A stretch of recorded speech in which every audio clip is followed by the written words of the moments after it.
اللہ رب العزت نے اپنے محبوب کی آل کی محبت کو امت پر فرض کیا ہے، اور آقا علیہ السلام نے اہل عرب کے اس معاشرے میں قدم رکھا کہ جہاں نہ بیٹی کی عزت تھی، نہ ماں کی عزت تھی، نہ بہن کی عزت تھی، کسی کا کوئی مقام نہیں تھا۔ پھر سرکار مدینہ علیہ السلام نے تشریف لا کر پہلے ان کو 40 سال تک تربیت فرمائی، زندگی گزارنا سکھایا، دین دیا، اسلام دیا، پھر کلمہ دیا، قرآن دیا، رحمان دیا، اور پھر بھی کبھی کچھ اپنی ذات کے لیے نہیں مانگا۔ جب اپنی ذات کے لیے کبھی نہ مانگا تو یہاں پر قرآن کریم کہتا ہے اے حبیب آپ نے کبھی کچھ نہیں مانگا، کل ان سے فرمائیں لا اسألکم علیہ اجرا الا المودۃ فی القربا، کہ میں نے تم سے اپنی ذات کے لیے کبھی کچھ طلب نہیں کیا، تو اب جب میں نے کبھی سوال نہیں کیا تو الا المودۃ فی القربا، اب میں تم سے طلب کرتا ہوں اور حکم الہی کے تحت طلب کرتا ہوں، اللہ رب العزت کے حکم کے ساتھ طلب کرتا ہوں، کیا الا المودۃ فی القربا، کہ میرے قرابت والوں کی محبت اور مودت رکھا کرو۔ اب اگر مودت کی بات کریں تو یہاں پر تفصیل میں جانا پڑے گا، ہم صرف محبت کو لے پڑھتے ہیں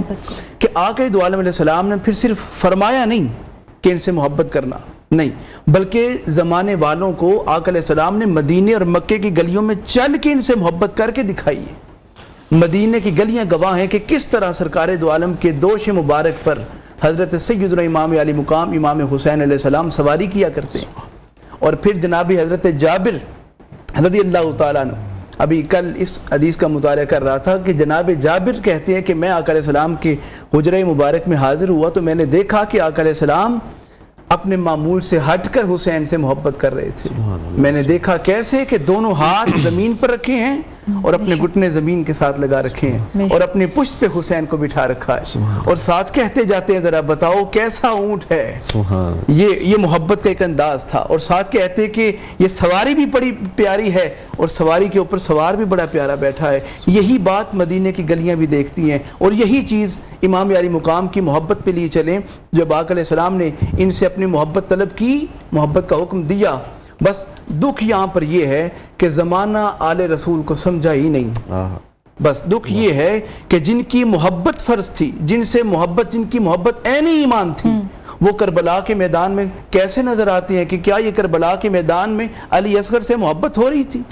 علی اکبر سے محبت ہو رہی تھی، جناب قاسم سے محبت ہو رہی تھی، جناب اون محمد سے محبت ہو رہی تھی؟ قسم بخدا رسول پاک کے خاندان کے ساتھ بڑی شدید زیادتی کی گئی، لیکن اگر دیکھیں آقا علیہ السلام کے فرمان کے مطابق تو آقا علیہ السلام یہ فرماتے ہوئے نظر آ رہے تھے کہ من مات علی حب آل محمد مات شہیدہ، کہ جو چاہتا ہے کہ مجھے درجہ شہادت ملے، فرمایا حب آل رسول رکھتے ہوئے دنیا سے جائے، جب دنیا سے جائے گا مرے گا اس حال میں مرے گا کہ وہ عام موت نہیں مرے گا، شہیدوں کی طرح جائے گا۔ پھر فرمایا من مات علی حب آل محمد مات مغفور لہ،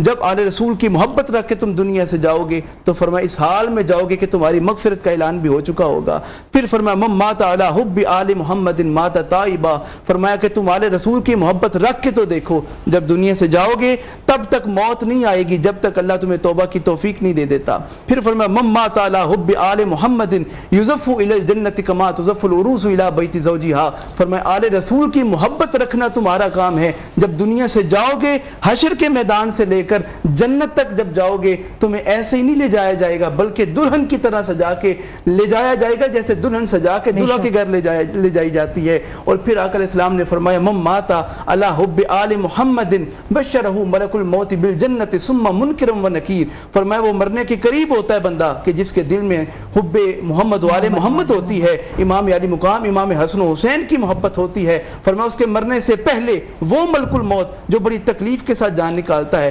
حکم ہوتا ہے اس کی روح بعد میں نکالنا، اسے جنت کی بشارت پہلے دینا، اس لیے کہ قبر میں امام حسن و حسین کا غدار نہیں آ رہا بلکہ وفادار آ رہا ہے۔ اور پھر یہاں پر میں اگر کہتا چلوں تو فرمایا من مات علی حب آل محمد، بندہ وہ ہو جو آل رسول کی محبت رکھتا ہے اور قبر میں پہنچے تو یہاں پر حدیث پاک کے الفاظ ہیں فتح لہ فی قبرہ بابان الی الجنہ، اس کی قبر میں جنت کے 2 دروازے کھول دیے جاتے ہیں۔ یہ امام حسن و حسین اور مولا علی کی محبت کا فیضان ہے، اور سیدہ کونین سیدہ کائنات خاتون جنت سیدہ فاطمہ الزہرا سلام اللہ علیہ کی محبت کا فیضان ہے کہ بندہ قبر میں جاتا ہے تو قبر جنت کے باغوں میں سے باغ بنی ہے۔ کیوں بنی ہے؟ یہاں پر ایک بڑا لطیف نقطہ ہے، 2 دروازوں کا حکم ہے، بابانی،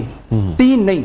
1 بھی نہیں، اس لیے کہ جنت کے جوانوں کے سردار بھی دو ہیں، الحسن والحسین سیدہ شباب اہل الجنہ، یعنی ایک دروازہ امام حسن کا نام کا کھلتا ہے، ایک دروازہ امام حسین کے نام کا کھلتا ہے کہ تو ان سے محبت کرتا تھا، اب تیرا جی چاہے تو حسن کی جنت سے داخل ہو کر حسین کی جنت سے باہر نکلا، یا حسین کی جنت سے داخل ہو کر حسن کی جنت سے باہر آ جا، اور حسین منی وانا من الحسین کا عظیم عنوان آپ کے سامنے ہے کہ آقا فرماتے ہیں حسین مجھ سے ہے اور میں حسین سے ہوں۔ اب یہ بات تو سمجھ آتی ہے کہ رسول کریم فرماتے ہوئے کہ یہ حسین مجھ سے ہے، اتنا تو سمجھ میں آتا تھا کہ نواسہ نانا سے ہے، لیکن یہ کیا تھا کہ میں اس سے ہوں، یہ کربلا کا میدان بتاتا تھا کہ جس میں قاعدہ اور قانون بنا دیا گیا کہ ہمیشہ جہاں پر باطل ہوگا وہاں پہ ڈٹ جانا ہے، اور یہ حسین ابن علی نے کر کے دکھایا کہ وہاں پر افرادی قوت تھی، یہاں پر ایمانی قوت تھی۔ فرمایا ہمیں افراد نہیں چاہیے، ہمیں ایمان والے چاہیے، یقین والے چاہیے۔ میں تو یوں کہوں گا کہ کربلا کے میدان میں یقین کی بارات اتری تھی،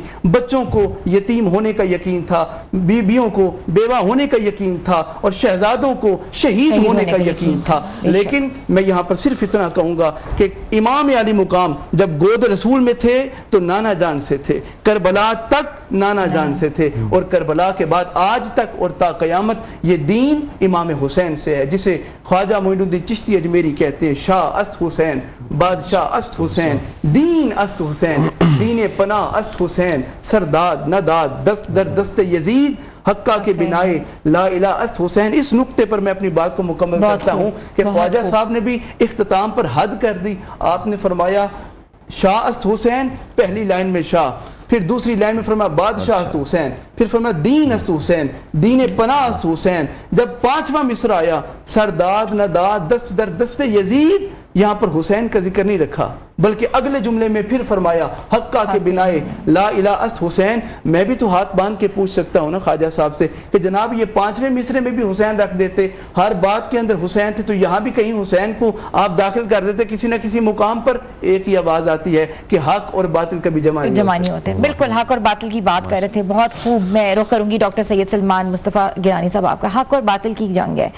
واقعہ کربلا سے عدل، انصاف، حق اور باطل، اخلاقیات کے کون کون سے اصول ہم لے سکتے ہیں جو کہ آتاحیات جو ہے آگے آنے والی نسلوں کے لیے جو ہے وہ ایک حق کا پیغام لے کر آئیں گے؟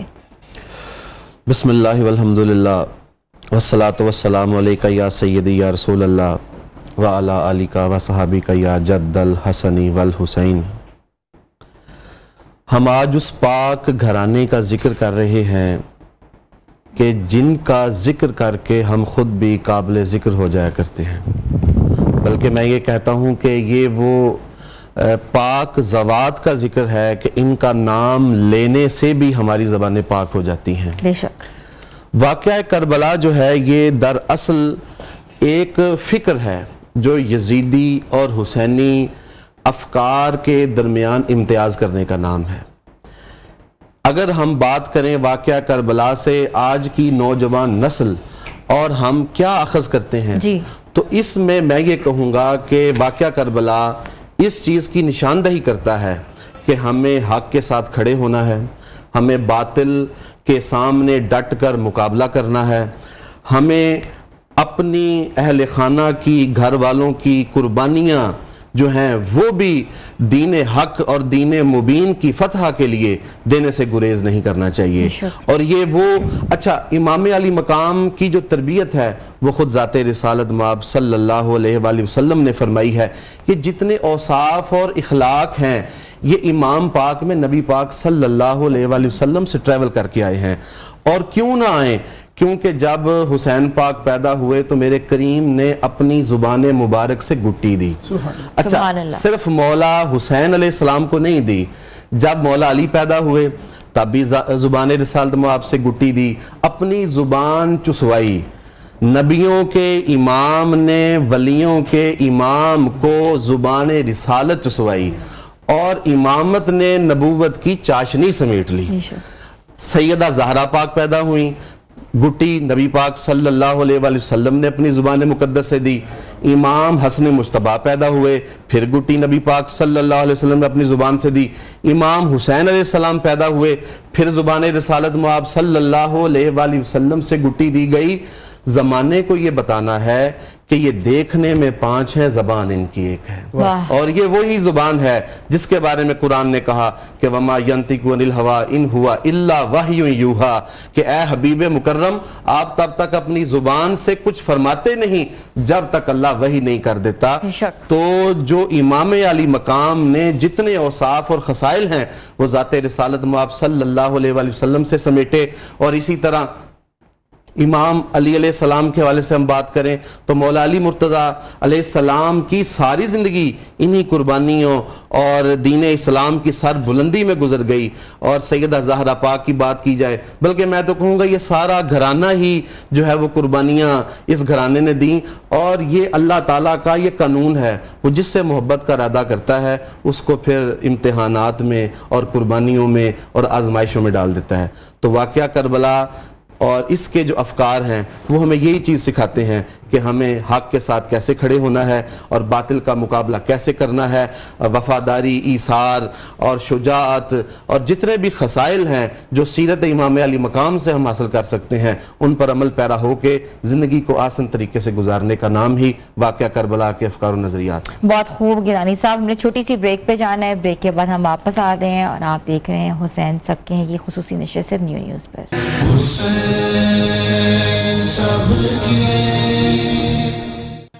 حسین سبکے کی خصوصی نشست میں آپ کو خوش آمدید کہتے ہیں۔ میں رخ کروں گی آغا سید نقی رضا صاحب کا۔ آغا صاحب مجھے بتائے گا کہ واقعہ کربلا میں مولا عباس علمدار کی کیا قربانی ہے، کیا شہداء کربلا کی قربانیوں کو تو ہم آف کورس اس کا تذکرہ کریں گے، لیکن خصوصاً مولا عباس کی قربانی کے حوالے سے بتائیں۔ اعوذ باللہ السمیع العلیم من الشیطان اللعین الرجیم، بسم اللہ الرحمن الرحیم۔ دیکھیے کربلا میں اگر آپ مولا غازی عباس کی شہادت کو دیکھیں تو سرکار دو عالم کی زندگی میں مولا علی علیہ السلام نے ان کا علم 23 برس تک اٹھایا۔ سرکار دو عالم کا ہر جنگ میں مولا علی نے علم پاک اٹھایا، ہر جنگ میں 23 سال۔ لیکن آپ مجھے سوچ کے بتائیں کہ جب بھی علمدار کی بات آتی ہے تو آپ کے ذہن میں کس کا نام ہے؟ مولا عباس کا ذکر آتا ہے، مولا عباس کا نام آتا ہے۔ بے شک۔ جانے کس ادا سے فجر سے لے کے عصر تک علم اٹھایا، قیامت تک علمدار کا لقب جو ہے وہ اپنے ساتھ منسوب کر کے چلا گیا۔ مولا عباس کی شہادت پورے کربلا کی شہادتوں کی روح ہے۔ دیکھیے مولا عباس نے اپنے بھائی کے ساتھ وفاداری، اب لوگ یہ کہہ دیتے ہیں کہ جی مولا عباس بہت شجاع تھے، تو شجاع کا ترجمہ یہ کر دیتے ہیں کہ جی لڑنا بھیڑنا، حالانکہ شجاع کا ترجمہ یہ نہیں ہے۔ شجاعت کا مطلب یہ ہوتا ہے کہ جو اپنے بکھرے ہوئے جذبات پہ قابو پا لے، اسے کہتے ہیں شجاعت۔ یعنی کہ جنگ کا دل تھا لیکن بھائی حسین نے یہ کہا کہ عباس لڑنا نہیں، بھائی کے حکم کے تابع رہیں۔ یعنی کہ آپ یوں کہہ سکتے ہیں کہ اس کائنات میں حسین نے وہی کیا جو اللہ نے چاہا، اور مولا غازی عباس نے وہی کیا جو حسین نے چاہا۔ سب سے بڑی جو مشکل شہادت کے 2 جملے ان کے مولا غازی عباس کے، کہ جتنے بھی گرنے والے سوار تھے جب وہ گرتے تھے تو ان کے پہلے نیچے ہاتھ لگتے تھے۔ آپ اس کے بارے میں کیا کہیں گے کہ جس کے دونوں ہاتھ ہی نہ ہوں، کہ نہ جانے وہ کس انداز سے گرے ہوں گے۔ کربلا کے میدان میں مولا عباس نے یہ بتایا کہ حق کی لڑائی میں، حق کے مارکے میں بھائی پر قربان کیسے کیا جاتا ہے۔ بھائی کا رشتہ پورا کربلا میں آپ دیکھ سکتے ہیں، کیونکہ کربلا ایک ایسی سٹیج ہے، ایسی جگہ ہے کہ جہاں پوری دنیا کے کریکٹر اکٹھے ہیں۔ قیامت تک جو ہے دنیا کربلا کے کریکٹروں سے باہر نہیں جا سکتی۔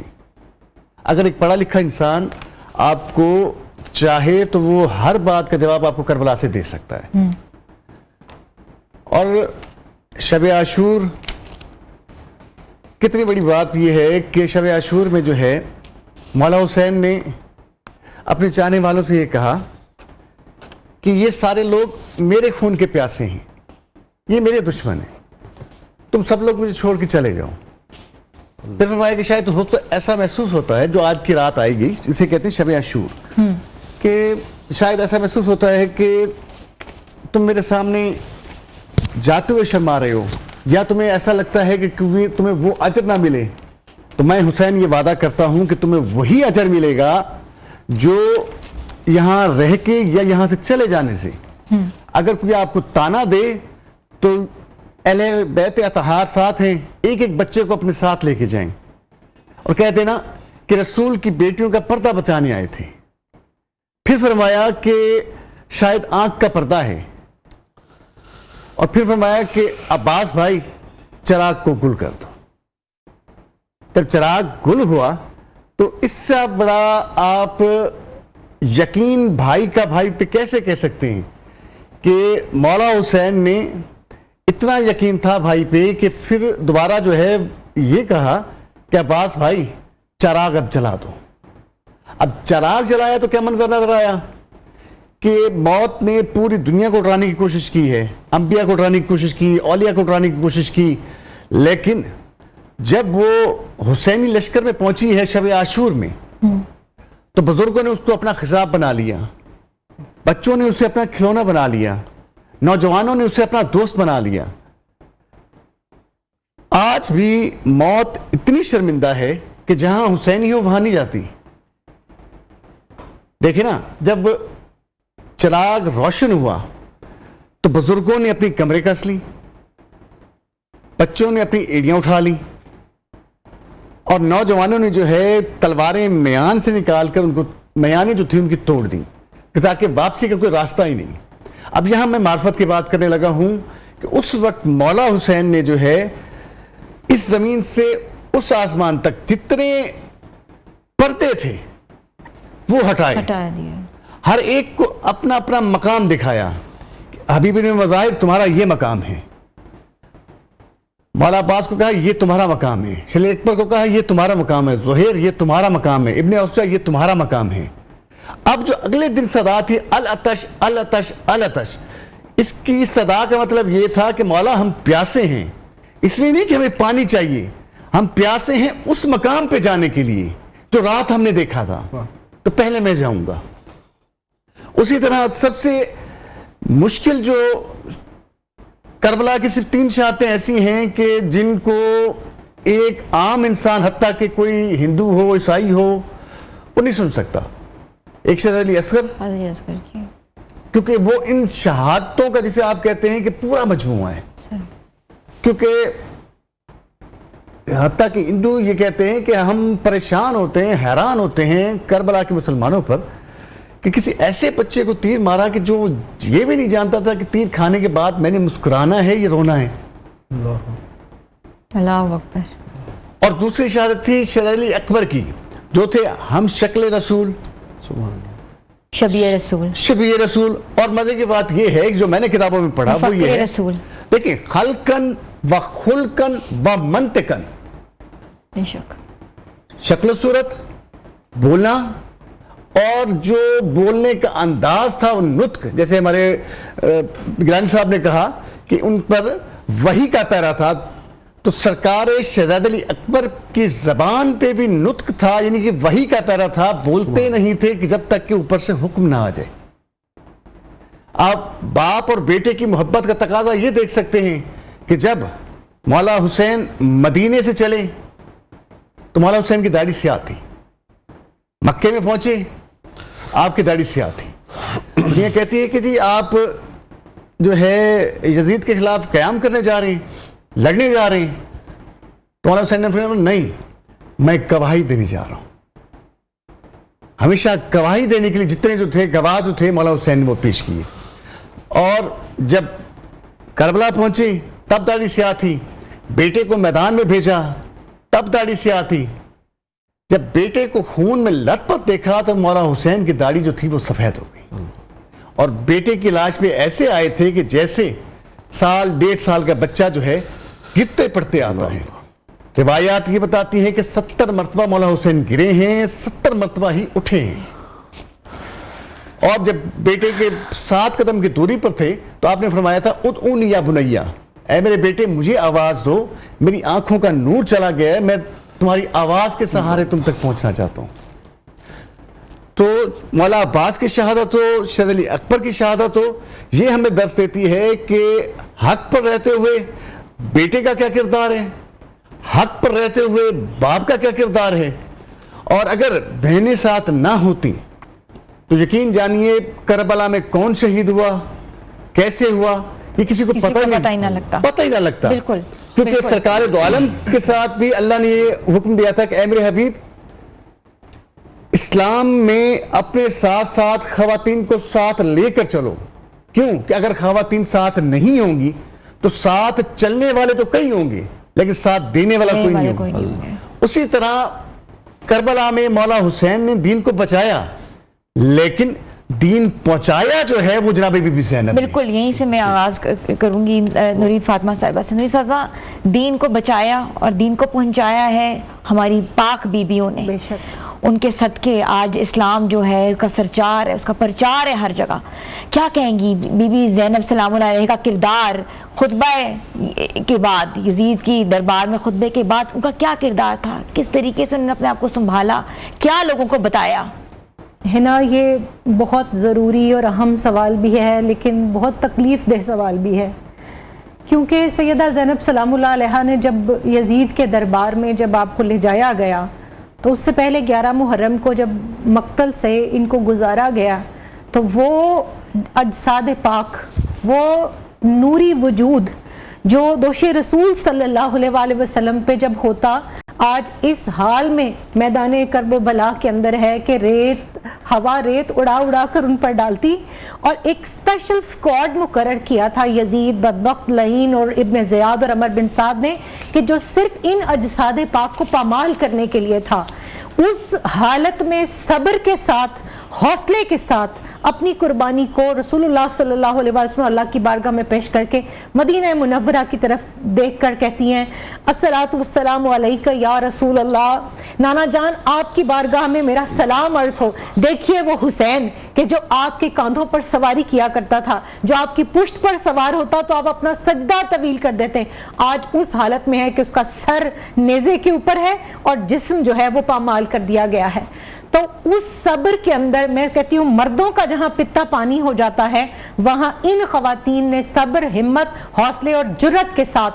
کس طرح سے اس حریت کو اپنے ہاتھ میں اس مشعل کو لیا ہے اور پھر چلی ہیں. اچھا، پھر اس کے بعد ایک عام آج کا انسان جو ہے اس کو بے کجاوا اونٹ پر بٹھا کر چند کلومیٹر کا سفر کرائیے،